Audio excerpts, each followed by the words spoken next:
Hello, and welcome to another edition of our Big Mouth, or whatever it's called. I've got a big mouth, I think you all know that anyway.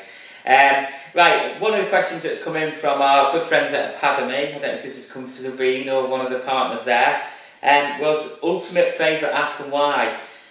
God, it took a bit of thinking about this one. Nothing sprung to mind straight away. I don't really have an ultimate favourite app. I do have certain apps that I seem to go back to once or twice, and quite often, like, weekly. Obviously, in the games industry, I've played thousands and thousands of games, and I'm probably going to shock people, but the one I seem to go back to is probably quite boring in a way, and it's Scramble, the word puzzle game. It just seems to have got me sucked in, and I'm slightly addicted to it.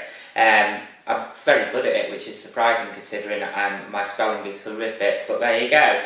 And the other one that I seem to go back to quite a lot is Contre Jour, which is a puzzle sort of game as well, which is really, really nice. The one that amazes me still, after all these years, and as an app it's fantastic, is Google Earth. The fact that I can explore a place before I actually visit it and see what I think this place is going to be like, I find it fascinating, Google Earth. I think it's one of the most amazing tools that's ever been invented. So, that has to be up there. And then business-wise, certain apps I use, I use Keynote all the time as an app, but it's not particularly, it doesn't really rock my world, but it is what it is. It does a really good job. And now with the iCloud, I produce it in one format, on one platform, and I can use it on any platform I want. Really, really like the way that works. And obviously other stuff, things I use like iPlayer and stuff. I haven't particularly got a favourite. There's lots of different apps all the time. Depends what mood I'm in, I guess. So sorry to not give you a straight answer at Academy. Obviously, all the apps you do, I think are wonderful. Another one from a colleague of mine, from Matt Simpson.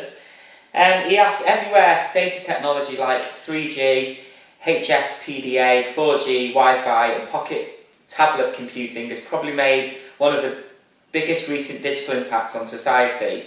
What or where do you think the next big impact of popular technology may be?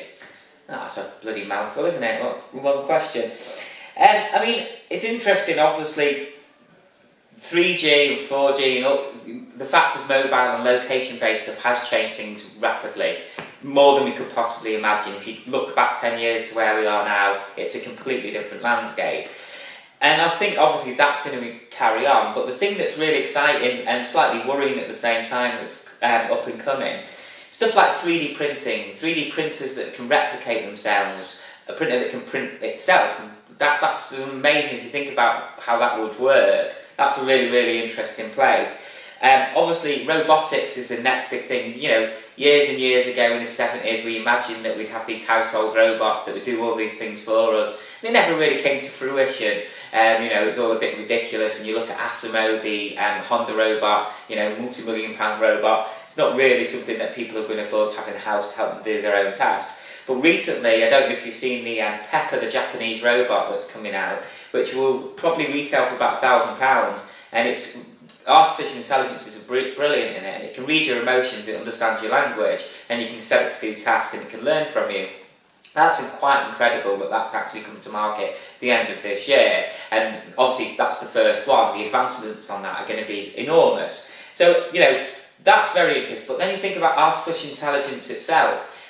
Obviously, artificial intelligence is getting so more advanced. It's understanding the way we think, and we're putting ourselves into these computer programs where it analyses how our emotions, how we think, thought process, where it's going to, and almost this hive mind of the internet with artificial intelligence. It's the fountain of all knowledge.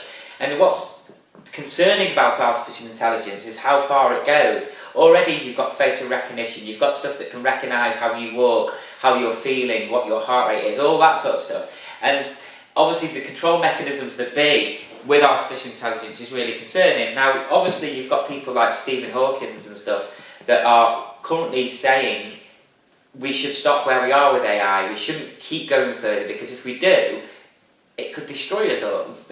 And obviously it's not something we want to hear from a digital point of view from what we do as a company, but we've got to be really careful with what you use AI for. And I find it fascinating how that's going to change. And I think the combination of, the 3D printing, artificial intelligence, robotics, and how all that's going to play out is it's going to change demographics worldwide. Like China obviously makes a lot of manufacturing at the moment, and it creates a lot of goods for us.